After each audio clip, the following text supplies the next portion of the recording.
Gary तो England के tour पे हमें ज्वाइन कर लेंगे, और जेसन जो है वो बांग्लादेश सीरीज़ करेंगे। उनकी तो अभी क्योंकि अभी टेस्ट मैचेस शुरू नहीं हो रहे, तो गैरी का हमारा है जितना जल्दी, वो अभी इस्लाम IPL में बिजी है, लेकिन जैसे ही वहाँ से निकलेंगे तो फौरी तौर पे हमें ज्वाइन कर लेंगे। 2 साल, 2 साल का। अस्सलाम वालेकुम sir, Rana Sajid 7 news TV से। फिटनेस के हवाले से जिस तरह अभी हमने देखा कुछ प्लेयर्स को इंजरीज हुई इस सीरीज़ के, विद आजम खान, रिजवान, फिर इरफान खान न्याजी भी। कुछ लोगों के सवालात ये सामने आए कि काकुल में जो ट्रेनिंग हुई उस हवाले से भी क्रिकेटिंग में और जो काकुल की ट्रेनिंग में उसमें डिफरेंस होते हैं, तो उस हवाले से बहुत ज़्यादा क्रिटिसाइज भी किया जा रहा है। आप समझते हैं कि इसमें भी हमें जो है मजीद बेहतरी अपनी फिटनेस के पहले लाने तो के लिए। अस्तगफुरुल्लाह रब्बी व अतूबु इलैह, यार मेरी बात सुनो। किसी की बॉडी को फिट कराने के लिए मैं तो हैरान हूँ, लोगों की थ्योरियाँ क्या क्या बनती हैं। अब मैं आपको नहीं कह रहा, मैंने ये बिल्कुल पढ़ा है मैंने कि जी वो तो फिटनेस का इशू आ गया, बिकॉज आप यकीन करें उनकी फिटनेस पे कभी तवज्जो दी नहीं गई। मैं किसी को क्रिटिसाइज़ नहीं कर रहा पुराने किसी चीज़ को, बट मैं सिर्फ ये कह रहा हूँ कि हमें उनको, आप बाकी प्लेयर्स भी तो देखें दुनिया के, उनकी फिटनेस भी तो देखें। हमारी फिटनेस उससे बहुत नीचे है, और ये तो अभी कुछ नहीं, हमें इससे बहुत आगे का काम, मुझे इंटरनेशनली फिटनेस के लिए लोग लाने पड़ेंगे, मैं वो भी लाऊंगा। जहाँ जहाँ मुझे हेल्प चाहिए होगी मैं लूँगा, लेकिन फिटनेस की ट्रेनिंग से कभी इस तरह इंजरीज नहीं होगी। सर मैं इनके जवाब करता हूँ। काकूल की जो ट्रेनिंग थी nothing to do with cricket, okay, वो फिजिकल फिटनेस की ट्रेनिंग थी। जो लड़कों को इंजरी हुई है वो ड्यूरिंग द गेम हुई है, वो प्लेइंग क्रिकेट खेलते हुए हुई है। अगर वो लड़के इंजर्ड होते तो हम उनको पहले मैच में नहीं खिलाते। और ये जो गिलेस्पी है, जो रेड बॉल है, ये सिर्फ टेस्ट क्रिकेट है या फिर डोमेस्टिक रेड बॉल क्रिकेट में भी यूज़ करेंगे, स्ट्रक्चर्स में भी यूज़ करेंगे, डेवलपमेंट में भी यूज़ करेंगे। अभी मैं डोमेस्टिक क्रिकेट के लिए जो हमारी अकेडमीज़ हैं उसके ऊपर भी रीवैम्प करने का प्लान कर रहा हूँ। कुछ अपने प्लेयर्स को यूटिलाइज़ करेंगे, वहाँ पे भी उन लोगों को यूटिलाइज़ करेंगे इंशाल्लाह ताला। अस्सलाम वालेकुम जी, Rafiq Khan, voice of sport digital media. Naqvi साहब, बात यह है कि जब भी चेंजिंग आती है, तब्दीली आती है, हर शख्स अपने हिसाब से टीम बनाता है, कोच लाता है, लेकिन बदनसीबी है पाकिस्तान की कि उसको टारगेट जो दिया जाता है वो पूरा नहीं कर पाता। एक माह के बाद हुकूमत चेंज होती है तो यहाँ से ये भी चेंज हो जाता है। तो आपकी जो प्लानिंग है उस पर हमें कोई शक नहीं है। एक तो ये बता दीजिएगा, क्योंकि आप बहुत पावरफुल शख्स हैं, तनकीदी लोग भी ये कहते हैं, मैं ये तो अल्लाह ताला की देन है आपके पास। तो क्या आप समझते हैं कि आपका जो कॉन्ट्रैक्ट हुआ है आप कंटिन्यू करेंगे? एक ये दूसरा ही बताइएगा, हम क्यों गैर मुल्की कोचों की तरफ जानते हैं, भागते हैं? मेरा जो खिलाड़ी है ना, आप यकीन कीजिए उसको इंग्लिश नहीं आती है। आप अपने जो पाकिस्तान के कोचेज़ हैं उस पर इंतज़ार क्यों नहीं करते? अज़हर, आपसे मेरा क्वेश्चन है, अज़हर, मेरे T20 में मैचेस में हम 200 से नहीं टाप रहे हैं। इंडिया की IPL हो रही है, वहाँ पे 287 स्कोर बन रहा है, तो हमने वर्ल्ड कप में कैसे खेलेंगे ये मुझे बताइए।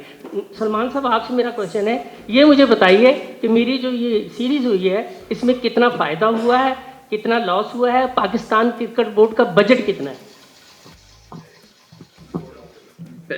अब पहला सवाल ये है कि आपका कि PCB की स्टेबिलिटी, हुकूमत की स्टेबिलिटी, दो सवाल पे आते हैं। बाकी तो अल्लाह ताला की ज़ात को पता है, लेकिन अल्हम्दुलिल्लाह हुकूमत भी स्टेबल है और PCB भी फ़िलहाल तो स्टेबल है। चेंजेस दुनिया का हिस्सा है। जो बादशाही है वो सिर्फ अल्लाह ताला की, बाकी सारे हम इंसान तब्दील होते रहते हैं।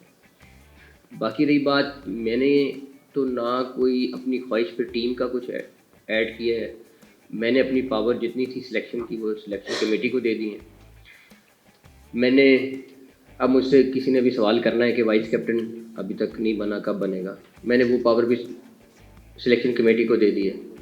तो मैं अपने से बहुत सारी चीज़ें उतारना इसलिए चाहता हूँ, प्रोफेशनल्स के हाथ में जानी चाहिए। जहाँ तक नहीं फ़ॉरेन कोचेज़ की और पाकिस्तानी कोचेज़ की बात, हमने इसलिए एक कॉम्बिनेशन बनाया। हमने, अब हमारे अंदर भी बहुत मुल्क में टैलेंट मौजूद है, लेकिन बहुत सारी चीज़ें जिसमें मेडिकल साइंसेज है उसमें हम क्या आगे हैं? बिल्कुल नहीं आगे। अब फिटनेस का इशू है, क्यों इशू है? क्योंकि हम पीछे हैं। जहाँ पे मुल्क की इकॉनमी इस टाइम पीछे है, मानना पड़ेगा मुल्क की इकॉनमी के, हम इस टाइम जद्दोजहद करनी पड़ेगी उसको स्टेबल करने के लिए। तो अपनी गलतियाँ आइडेंटिफाई करके तो उसको ट्रैक पे डालना ही मकसद होता है। और अगर आप उसको आंखें बंद कर लेंगे, नहीं नहीं बस हम कर लेंगे, तो फिर कुछ नहीं हो सकता। बेस्ट ऑफ द बेस्ट क्यों लाएं? क्योंकि टीम के लिए बेहतर हो जाए, इन 11-15 खिलाड़ियों के लिए बेहतर हो जाए। आपकी पूरे पाकिस्तान की क्रिकेट की लोगों की एक अटैचमेंट है, उसको देखते हुए इन सारे लोगों का कॉम्बिनेशन बनाया है। खाली जहाँ तक रहा लैंग्वेज वाला इशू जो आपने मेंशन किया, लैंग्वेज वाला इशू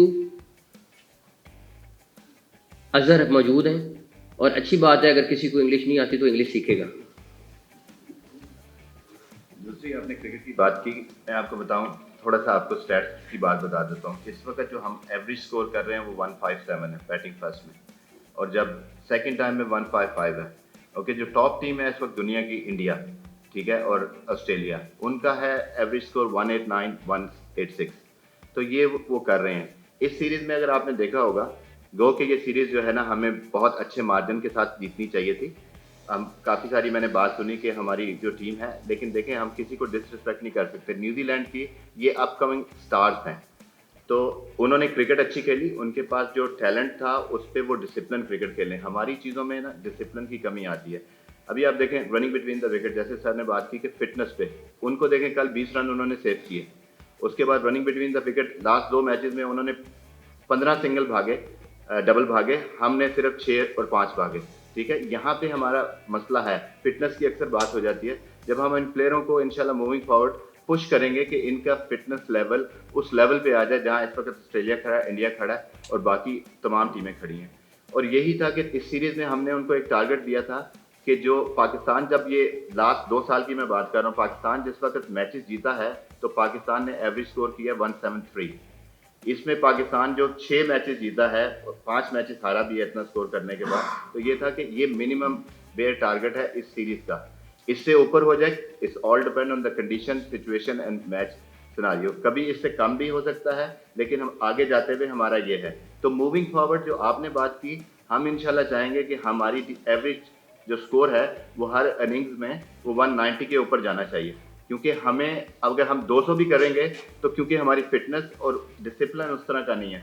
6 रन एक्स्ट्रा हर मैच में होते हैं, वाइट बॉल, नो बॉल्स, उनको कट डाउन करना है। कैसे हम अपना फील्डिंग को बेहतर कर सकते हैं, 5 रन वहाँ से सेव करें, 16-17 रन हम बैटिंग में ऐड करें। तो ये चीज़ें जिस वक्त हम ऐड करेंगे तो तब ही हम जाके दुनिया से कम्पीट करेंगे। उसमें क्या है कि जो आपको एक सबसे ज़्यादा इंपॉर्टेंट चीज़ है, जो आपका माइंड सेट है। जिस तरह हम क्रिकेट खेलते हुए आ रहे थे, कल के मैच में आपको बताऊं, हमें 200 रन करने चाहिए थे। We were below par, we have 178, लेकिन वहां पे 7 to 15 ओवर्स हम स्लो हो जाते हैं।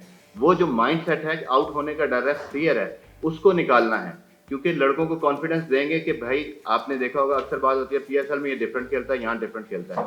तो ये सारी चीज़ें प्लान का हिस्सा है और हमें पता है कि हम कहाँ गलती कर रहे हैं। क्योंकि जब हम अपनी गलतियों से सीखेंगे, जो अभी इस सीरीज़ में हमने गलतियाँ की, लर्निंग हमारी ये है कि हम अभी आयरलैंड की टूर है, इंग्लैंड का टूर है, वहाँ पे वो गलतियाँ ना करें और वर्ल्ड कप में ये सेम मिस्टेक्स ना करें।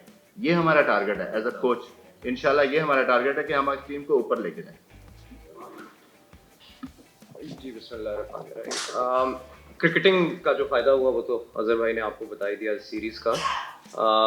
मैनेजमेंट वाइज हमने देखा कि जो मीडिया राइट्स थे सीरीज़ के, वो probably highest ever for any New Zealand series बिके। इनफैक्ट इंग्लैंड सीरीज़ से भी ज़्यादा महंगे बिके। और डेटा जो व्यूअरशिप का है वो अभी कलेक्ट हो रहा है, लेकिन जो आपने खुद देखा होगा, एम्पिरिकल एविडेंस आपके सामने थी, स्टेडियम्स के अंदर सोल्ड आउट क्राउड्स थे, पिंडी में भी और लाहौर में भी। मेरे ख्याल है कोई ऐसा मैच नहीं था जो 99.7% से कम पे सोल्ड आउट हुआ। तो अच्छी पॉजिटिव चीज़ें हैं। और जैसे चेयरमैन ने कहा है, ये अगेन जो फाइनेंशियल रेवेन्यू आ रहा है, ये सारा वापस क्रिकेट में ही लग रहा है। So it is a good development, good science. और इंशाल्लाह आगे भी हमारे जो राइट साइकिल आ रहा है, उसमें हमने 2-2.5 साल की पीरियड जो है उसमें सेल करनी है राइट्स को। तो पॉजिटिव ट्रेंड्स एवरीवेयर। अप्रिशिएट करता हूँ कि बहुत कम वक्त में आपने वो टेक्निकल बातें सीख ली हैं जो लोग 3-3, 4-4 साल में नहीं सीखते, और आप बहुत अच्छी और कोर टीम बना रहे हैं। कोचेज़ के हवाले से सुन के बहुत खुशी हुई। हम चाहते हैं कि ये चीज़ स्टेबल रहे, जैसे खान साहब ने कहा कि थोड़ी थोड़ी देर बाद चेंज ना हो। और दूसरा सर, मैं एक सहाफ़ी हूँ, आप भी सहाफ़ी रह चुके हैं, 13 साल हो गए हैं जर्नलिज्म करते हुए। हमारी ख्वाहिश होती है कि हम ICC के इवेंट्स को कवर करें, बहुत सारे लोग करते हैं सर, मेरी भी बहुत ख्वाहिश है, लेकिन जब हम एक्रेडिटेशन के लिए अप्लाई करते हैं तो सभी भाई बहुत पुराने आप इनको लेके आए हैं, बहुत अच्छा है, रज़ा भाई, शकील भाई, लेकिन हमें रिकमेंड नहीं किया जाता कि जाके हम इंटरनेशनल इवेंट्स को कवर कर पाएँ। ये हमारे लिए कुछ ऐसा करते हैं। इंशाल्लाह जर्नलिस्टों के लिए कुछ ना कुछ करूँगा, आप आप बेफिक्र हो जाएं, और अच्छी चीज़ करूँगा, जल्द करूँगा इंशाल्लाह। और आपको मज़ा ज़्यादा पीसीबी में रह के आ रहा है या वजारत दाखिला? मैंने वैसे इसका जवाब कल भी दिया है, कल परसों भी दिया है, और मैंने इसीलिए दिया कि ताकि क्रिकेट की स्टेबिलिटी का मैसेज मिल जाए जो आपने कहा था। नकवी साहब, जिस तरह 2 साल के लिए आपने कॉन्ट्रैक्ट दे दिया है, अब आप इस गैरी क्रिस्टन से क्या तवक्को रखते हैं वर्ल्ड कप में, क्योंकि बहुत जल्द आ गया मेगा इवेंट, तो Pakistan last time runner up रहा था, इस बार आपकी क्या होप्स हैं एज चेयरमैन? और अगर खुदा ना खास्ता जिस कौम का जिस तरह का लव है क्रिकेट से, अगर डिबैकल होता है तो क्या जिस तरह तनकीद होती है कोचेस पर, गैरी क्रिस्टन को फिर हटाने की बात तो नहीं होगी? पहली बात यह है कि मेरी और पूरी कौम की और आपकी सबकी जो ख्वाहिश है वही ख्वाहिश हमारी गैरी से है। दूसरी बात, मेरा सिर्फ एक इन लोगों के साथ मामला तय हुआ है, वो ये कि हार जीत अल्लाह ताला के हाथ में है, मेहनत पूरी करनी है। अगर मेहनत करके हारेंगे मैं सारा बोझ लूँगा, जितनी मर्जी क्रिटिसिज्म होगी मैं लूँगा, लेकिन अगर फ्लैट हारेंगे तो फिर काम खतरनाक है। मैं एग्री करता हूँ। हाँ जी जी, एक शाम 92 न्यूज़ से हूँ। मौसम साहब, हमारा जो लॉन्ग लास्टिंग इशू है मिडिल ऑर्डर बैटिंग का, आपने सिलेक्शन कमेटी को ये टास्क भी दिया था कि अच्छे लड़के लेके आए, कि आप मुझसे ये पूछेंगे कि हमारा तो इस सीरीज में वही एक्सपोज हुए मिडिल ऑर्डर बैट्समैन, क्योंकि आपका टॉप ऑर्डर भी ठीक खेलता रहा, बॉलिंग भी तो ठीक चल रही है, कि मिडिल ऑर्डर में आप फंसे रहे। और जो कोचिंग है उस व्यू पॉइंट से मैं सवाल करूँगा कि हमारे जो बॉलर्स होते हैं वो फाइन लेग पे अंदर बंदा लेकर चौका खा लेते हैं फाइन लेग से, या छिक्का खा लेते हैं, क्या ये हमारे लड़कों की इनकैपेसिबिलिटी है या कोचिंग में कुछ फॉल्ट है? देखें, 2-3 चीज़ें। पहली बात ये कि मिडिल ऑर्डर, ओपनिंग, इस टाइम टीम एक दफ़ा रीवैम्प हुई है, कुछ लोग रिटायरमेंट से वापस आए, बहुत सारी चीज़ें डिसीजंस हुए, डेफिनेटली कहीं ना कहीं बॉलिंग में भी इशू होगा। बेस्ट कोचेस आए इसलिए हैं ताकि इन इश्यूज़ को फिक्स करें और बेस्ट टीम निकालें, और इंशाल्लाह ताला मुझे भी उम्मीद है और हमारी पूरी टीम को उम्मीद है कि हम मेहनत पूरी करेंगे, रिजल्ट अल्लाह ताला ने देना है। जी, अस्सलाम वालेकुम चेयरमैन साहब, Chirag from new TV Lahore. मेरा सवाल ये है कि बाबर की जब as a white ball captain appointment हुई थी तो कुछ खबरें चल रही थी कि गैरी क्रिस्टन का भी इसके अंदर कोई रोल है, तो मेरा सवाल ये है कि क्या इसके अंदर गैरी क्रिस्टन का कोई रोल था वाइट बॉल कैप्टन के अंदर, सिलेक्शन के अंदर, या फिर ये सिलेक्शन कमेटी का ही फैसला था? सिलेक्शन कमेटी ने डिसाइड किया है ये सारा डिसीजन। चेयरमैन साहब, आपके साथ टीम की पहली इंटरनेशनल सीरीज थी, इससे पहले जब आप आए तो PSL चल रहा था, तो क्या समझते हैं न्यूजीलैंड के बड़े क्रिकेटर्स इसमें नहीं आए लेकिन फिर भी टीम बमुश्किल सीरीज बराबर करने में कामयाब हुई? अब बतौर चेयरमैन टीम की इस कारकर्दगी से मुतमईन है या समझते हैं सीरीज जीतनी चाहिए थी? डेफिनेटली ख्वाहिश तो सीरीज जीतने की थी, और फिर मैं कहूँगा कि डेफिनेटली टीम ने पिक करना है, अज़हर आ गए, बाकी कोचेज़ ने आना है, और मुझे उम्मीद है कि हम परफॉर्मेंस बेहतर करेंगे इंशाल्लाह ताला। अस्सलाम वालेकुम चेयरमैन साहब, मोहम्मद अमजद K21 न्यूज़ से। आपसे पहले जो चेयरमैन और साबिक क्रिकेटर भी यहाँ पे प्रेस कॉन्फ्रेंस करते रहे और वो भी यही कहते रहे कि हम क्रिकेट के लिए और PCB के लिए अपना बेस्ट दे रहे हैं। आज आपने फरमाया कि कमेटी में जो टीम है उसमें मैनेजमेंट में भी प्रॉब्लम है, डिसिप्लिन के भी प्रॉब्लम है, फिजिकल भी प्रॉब्लम है। अदर भाई ने भी कहा कि डिसिप्लिन के प्रॉब्लम्स अभी चल रहे हैं, इसका जिम्मेदार आप किसको समझते हैं? दूसरा, आगे मेगा इवेंट आ रहा है, अपने आप को, आप तो अभी हैं तो अपने आप को। अच्छा, आगे सर वर्ल्ड कप आ रहा है, पाकिस्तानी टीम अभी तक तजर्बात से गुजर रही है, मुख्तलिफ तजर्बात किए जा रहे हैं, कोचेस के हवाले से भी, टीम के हवाले से भी। क्या आप समझते हैं कि ये आगे आने वाले मेगा इवेंट के लिए तैयार हो सकेगी उस तरीके से जिस तरीके से इसको तैयार होना चाहिए? पूरी कोशिश करेंगे। हम तजर्बात तो इसमें नहीं है, इसमें डिसीजंस हैं, और पहले एक चीफ सिलेक्टर होता था, मेजॉरिटी डिसीजन वो कर देता था, चेयरमैन के साथ कंसल्ट करता था और टीम अनाउंस कर देता था। हमने वो पावर 7 लोगों में डिवाइड कर दी है, 7 के 7 इस टाइम चेयरमैन की पावर यूज़ कर रहे हैं। अब इनके पास भी उतनी पावर है जितनी किसी सिलेक्शन कमेटी के मेंबर की, कि इस प्लेयर को खिलाना है कि नहीं खिलाना है। तो डेफिनेटली ये चीज़ें सारी की सारी थोड़ी जब चेंजेस आती हैं, अब इन चेंजेस का रिजल्ट हम अच्छा दे सकते हैं कि नहीं, ये टीम अच्छा दे सकती है कि नहीं, ये वक्त बताएगा इंशाल्लाह। सर, मैं आपके सवाल का कर लूँ कि डिसिप्लिन जो है ना वो क्रिकेटिंग डिसिप्लिन है, वो दूसरा डिसिप्लिन नहीं है जिसको आप ले रहे हैं। तो ये ज़रा देखें कि क्योंकि अगर आप दूसरी टीमों को देखें ना, वो डिसिप्लिन है कि उनकी वाइट बॉल नहीं होते, वो रन सेव करते हैं। मैं उस डिसिप्लिन की बात कर रहा हूँ, मैं आउटसाइड डिसिप्लिन की बात नहीं कर रहा। अस्सलाम सर, कादिर फैज़ल समार टीवी से। सर, जिस तरह हमने एहसानुल्लाह का इंजरी का मामला देखा है, उसको मिस हैंडल किया गया, इसी तरह एक वुमेन क्रिकेटर है शहबाज खान, वो भी इंजर्ड हुई थी 5 दिसंबर को, और उनको भी डॉक्टर जो है वो एक कामरान भट्ट हैं, वो और उनके वालिद उनके पास चक्कर लगाते हैं। 5 महीने से उनका इलाज नहीं किया जा रहा। किसका इलाज नहीं हो रहा? शहबाज का, और उनको कहा जा रहा है कि आपका बाहर से सर्जरी होगी, अभी ये सर्जरी हम मुमकिन नहीं कर सकते। नहीं, उसका मैं आपको बता देता हूँ। जब ये मुझे पता चला था तो हमने इसी कमेटी को उसका केस भी रिकमेंड कर दिया था, और वो जब अपनी रिकमेंडेशन दे रही है तो साथ इनकी भी आ जाएगी इंशाल्लाह ताला। मैं एक एक प्लेयर के ऊपर खुद लुक आफ्टर करूँगा इंशाल्लाह ताला। जी, अब्बास रज़ा फ्रॉम एक्सप्रेस।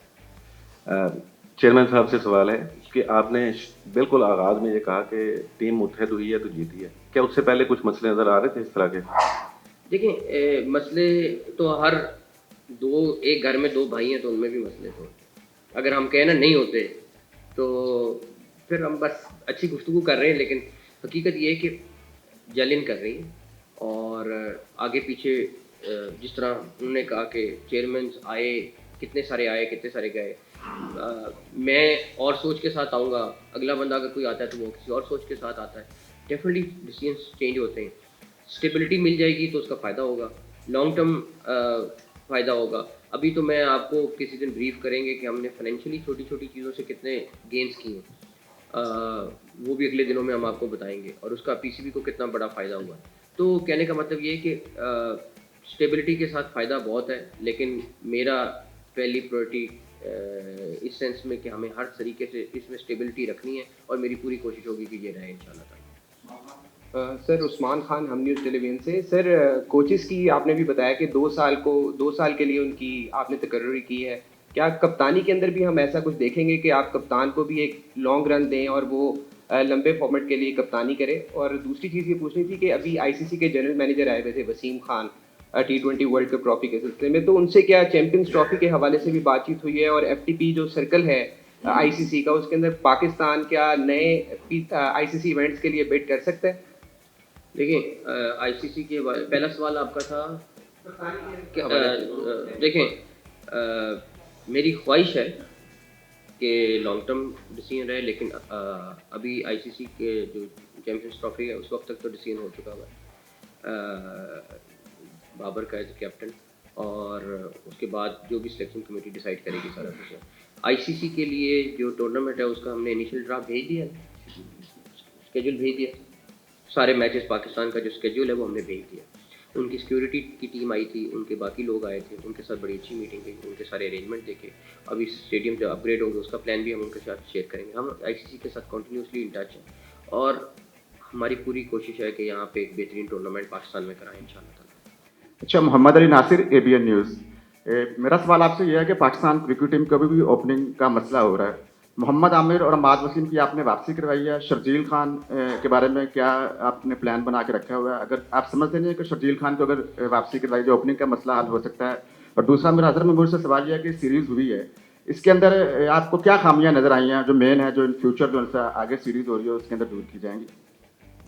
ये मेरा जो पहला सवाल आपने मुझसे किया उसका जवाब मैं इसलिए नहीं दे सकता, मेरे पास ये इख्तियार मैंने रखा ही नहीं कि मैंने किसको लाना है किसको नहीं लाना, तो वो तो ये लोग जाने और इनका काम जाने, जान सकते। दूसरा सवाल आपसे, दूसरा सवाल आपने शर्जील का किया, तो जाहिर सी बात है कि ये सिलेक्शन कमेटी का काम है कि शर्जील की रिसेंटली कोई परफॉर्मेंस नहीं है। आई थिंक कि अगर हमारे पास साइम की बात करें, ओपनिंग में थे हमारे पास बाबर के साथ, आपने PSL में भी कम्बिनेशन देखा कि 400+ की पार्टनरशिप हुई है। अनफॉर्चुनेटली उसने इस सीरीज़ में रन नहीं किया, but he has a lot of potential, कि उसमें पोटेंशियल है, एबिलिटी उसमें है, उसमें स्किल्स हैं। इट्स जस्ट के अबाउट कॉन्फिडेंस के कैसे आप जो है डोमेस्टिक से इंटरनेशनल का जो प्रेशर है उसको कैसे हैंडल करना है, और यही हमारा काम है, यही हमारा जो कोचेज़, हम दुनिया भर में कोचिंग करते हैं, तो यही लड़कों को कॉन्फिडेंस देना है, और उनकी गेम में थोड़ी बहुत खामियां जो हैं उसको हमने आगे लेके जाना है, बेहतर करना है। सैयद जफ़र अब्बासी फ्रंट लाइन से। अजहर भाई से मैं आपसे ये क्वेश्चन करना चाहता हूँ, 3 बैट्समैन है हमारे पास, बाबर आजम, इफ्तिखार और फ़खर। अगर बाबर आजम को गलत शॉट खेलते आउट हो जाते हैं फिर हमारी टीम गई। लेकिन अभी तक मैंने ये देखा है कि किसी भी बैट्समैन में रिस्ट वर्क की एब्सेंस ना में कोई बैट्समैन शॉट सिलेक्शन में बहुत पीछे है। जैसे कि बाबर आजम शॉट सिलेक्शन में हम देखते हैं कि गैप्स में खेलते हैं। अब वो जो रिस्ट वर्क है बैट्समैन में क्यों खत्म होता जा रहा है, और बाबर आजम 3 बैट्समैन जस्ट हमारी टीम को उठाए हुए हैं, कोई भी गया तो फिर क्या बनेगा। हमारी कोशिश यही है कि सिर्फ बाबर आजम ही ना हो, जितने भी हमारे टॉप 6 बैट्समैन हैं वो ऐसे हों कि वो उनके पास शॉट सिलेक्शन हो, उनके पास एरिया, उनके स्किल्स को इम्प्रूव किया जाए। अभी देखें मॉडर्न डे क्रिकेट में प्लान्स होते हैं, टीमें आती हैं, जो लड़का आता है नया उसके खिलाफ प्लान होता है। अब जैसे इस सीरीज़ में आपने देखा कि हमारे बॉलरों को उन्होंने ऑफ स्टंप के बाहर बॉलिंग की, तो अब ये हमने अपनी चीज़ को अडेप्ट करना है। हम ये नहीं कह सकते कि जो हमारी शॉट्स हैं हम सिर्फ वही खेलेंगे, अपोजिशन आपको वहाँ बॉलिंग नहीं करेगी। तो अपने आप को अडेप्ट करना है, जो स्किल्स हमारे पास नहीं है। अभी जब ये पहले भी क्वेश्चन हुआ था कि फाइन लेग पे खेल देते हैं, हम रैम्प्स नहीं खेलते, हम रिवर्स स्वीप नहीं खेलते, हम पैडल शॉट्स नहीं खेलते, तो मूविंग फॉरवर्ड हमें जो दुनिया भर में जो टीमें कर रही हैं हमें वो करना पड़ेगा। हमें आउट ऑफ द बॉक्स जाना पड़ेगा, हमें अपने कंफर्ट जोन से बाहर आना पड़ेगा, तभी हम इन चीज़ों को बेहतर कर सकते हैं। जी अस्सलाम वालेकुम सर, मैं I am Chaudhry Fazil from Suno News. Sir मेरे 2 क्वेश्चन है। एक तो इंजरीज के हवाले से था, हमने देखा शहीन शाह को इंजरी हुई, फिर हमने देखा नसीम शाह, अभी एहसानुल्लाह। इंडिया की अगर हम बात करें नेसेसिटी है हमारी इधर ताकि प्रॉपर्ली इसको कैटर किया जा सके। सेकेंडली सर हम मॉडर्न डे क्रिकेट की बात कर रहे हैं, T20 में हमने ऑलमोस्ट 15-16 साल राज किया। अब हम देख रहे हैं कि हमारा डिक्लाइन कंटिन्यूसली होता जा रहा है कि हम अपने घर के अंदर भी सी टीम से हारते हैं। जो मॉडर्न डे क्रिकेट की डिमांड है, जो एग्रेशन है, ये कोई भी नहीं लेके आ रहा। ये ऊपर से ट्रिकल डाउन इफेक्ट होता है। जब चेयरमैन की स्टेबिलिटी नहीं होती तो ऑब्वियसली कैप्टन चेंज होता है। बाबर को हमने देखा कि सडन हटाया गया, शाहीन को हमने एक सीरीज के बाद रिमूव कर दिया। तो आपको लगता नहीं ये सारी चीज़ें उसी का रिफ्लेक्ट है, और आप अगर लंबे टाइम के लिए आएंगे तो फिर ये चीज़ें स्टेबल हो पाएंगी? पहली बात स्टेबिलिटी, बिल्कुल मैं एग्री करता हूँ आपकी उससे। डिसीजन स्टेबिलिटी मतलब डिसीजन होने होते हैं, लॉन्ग टर्म डिसीजन होने होते हैं, शॉर्ट टर्म डिसीजन होने होते हैं। मैं टोटली एग्री करता हूँ। पहला सवाल आपका था, मैं 100% आपसे एग्री करता हूँ, उसके ऊपर काम कर रहा हूँ, लेकिन वो आई थिंक थोड़ा सा टाइम टेकिंग प्रोसेस है। चाहे वो बहुत सारे मेरे कंसर्न है के बारे में, जिस तरह आपके कंसर्न है मेरे भी कंसर्न है। ऑलरेडी काम कर रहे हैं हम लोग, और उसके रिजल्ट आपको थोड़ा टाइम लगेगा, मिलेंगे, but I am on it. हमें जीतना है और एग्रेशन के साथ जीतना है, मैं टोटली एग्री करता हूँ, वरना इन लोगों ने इंशाल्लाह। Sir Hadiya Fayaz from Suno News. Sir मेरा क्वेश्चन है वुमेन क्रिकेट से रिलेटेड। आपने बोला है कि काफ़ी काम करेंगे उनके ऊपर। सिलेक्शन कमेटी उनकी चेंज हो रही है, पर हमेशा चेंज होती है पर परफॉर्मेंस वही रहती है। बेंच के प्लेयर्स को लेकर जाते हैं, साथ टूर करवाते हैं, वहीं से उनको वापस भेज दिया जाता है, ये मसला है। और दूसरा जो आपने एक्सीडेंट की बात की थी, उसके अंदर गुलाम फातिमा को इतनी ज़्यादा चोट लगी थी, जिसको पीसीबी ने बताया था कि बहुत मामूली सी चोट है। उसका कितना ज़्यादा ट्रीटमेंट हो रहा है, क्योंकि एक प्लेयर का करियर यहाँ पे दाव पे लग गया है, क्योंकि उसको स्टिचेस भी काफ़ी ज़्यादा आए हैं, टांग पे लग गया, सर पे लग गया। पहली बात ये है कि उनको इस तरह बगैर बताए और इस तरह जाना नहीं चाहिए था, गलती उनकी है, लेकिन हम फिर भी उसको ओन कर रहे हैं कि होगी उनसे गलती। ट्रीटमेंट हम करा रहे हैं, उनको लुक आफ्टर कर रहे हैं, और जितनी भी प्लेयर्स हैं वो हमारा एसेट है और उनको हम लुक आफ्टर करेंगे। जहाँ तक रही वुमेन क्रिकेट की बात, वो इंशाल्लाह ताला आपको अगले आने वाले वक्त में नज़र आ जाएगा कि हम, क्योंकि अब हमने अभी कल परसों डिसाइड करे थे उनकी टेस्ट मैच की कैपेसिटी भी बिल्डअप करनी है, करेंगे। और वुमेन क्रिकेट को उतना ही टाइम दूंगा जितना इनको है। इंशाल्लाह ताला उनको मेन टॉप टीम में लेके जाएंगे। वैसे जो बेंच से वापस चली जाती हैं प्लेयर्स और वहीं से उनको नहीं अभी नहीं होगा ऐसे इंशाल्लाह से।